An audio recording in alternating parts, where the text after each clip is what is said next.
গেল বছরের ডিসেম্বর থেকে দক্ষিণ এশিয়ায় শুরু হয়েছে নতুন যুদ্ধ। পাকিস্তানের আগ্রাসনের জবাবে দেশটির বিরুদ্ধে যুদ্ধ ঘোষণা করেছে তালিবান। আফগানিস্তানের সশস্ত্র গোষ্ঠীর সঙ্গে যোগ দিয়েছে তেহরিকি তালিবান বা টিটিপি ও বেলুচ লিবারেশন ফোর্স বা বিএলএফ।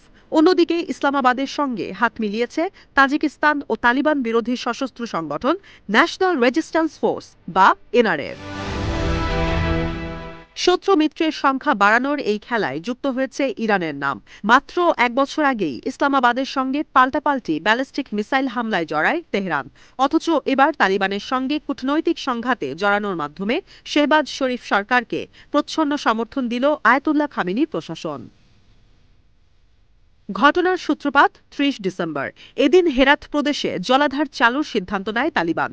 আফগান সরকারের পরিকল্পনা অনুযায়ী খারুখ নদীতে ৪০ বছর পর আলোর মুখ দেখল পাশদান জলাধার। অন্যদিকে ফারা নদীতে চলছে ২টি অতিরিক্ত বাঁধ তৈরির কর্মযজ্ঞ।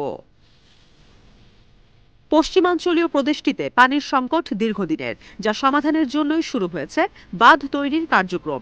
এতে অঞ্চলটিতে কৃষিকাজে গতি আসবে বলে প্রত্যাশা তালিবানের। যদিও এমন পদক্ষেপের মাধ্যমে পানিযুদ্ধ শুরুর অভিযোগ করেছে ইরান। খামেনি প্রশাসনের দাবি, দেশটির খোরাসান রাজাভি প্রদেশের ২০ লাখের বেশি বাসিন্দা এই নদীর উপর নির্ভরশীল। দুটি বাঁধ নির্মাণের কারণে ইরানের পূর্বাঞ্চলীয় শহরগুলোয় পানি সংকট তীব্র হবার শঙ্কা বিশ্লেষকদের। এমন পরিস্থিতিতে সতর্কবার্তা দিয়েছে ইরান। দেশটির পররাষ্ট্র মন্ত্রণালয় জানিয়েছে, বাঁধ তৈরির মাধ্যমে দ্বিপক্ষীয় চুক্তি লঙ্ঘন করছে আফগানিস্তান। ১৯৭৩ সালে হেলমন্দ নদী পানি চুক্তিতে সই করে দুই দেশ, যেখানে উল্লেখ করা হয় নদীটি থেকে বার্ষিক ৮২০ মিলিয়ন কিউবিক মিটার পানি পাবে তেহরান। ২০২১ সালে কাবুল পুনর্দখলের মাধ্যমে আবারও প্রত্যাবর্তন করে তালিবান। যদিও আফগান সরকারকে এখনও স্বীকৃতি দেয়নি কোনো দেশ। বিষয়টিকে কাজে লাগিয়েছে কাবুল।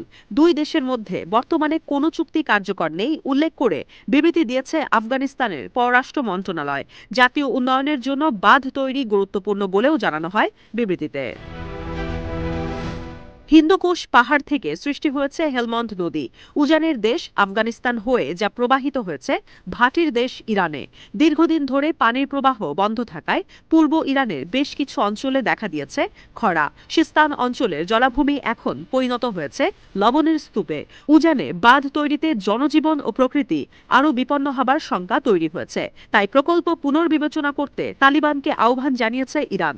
তবে আফগান সরকার যে গতিতে কাজ এগিয়ে নিয়ে যাচ্ছে, তাতে কথায় চিরা ভিজবে না বলে ধরে নেওয়াই যায়।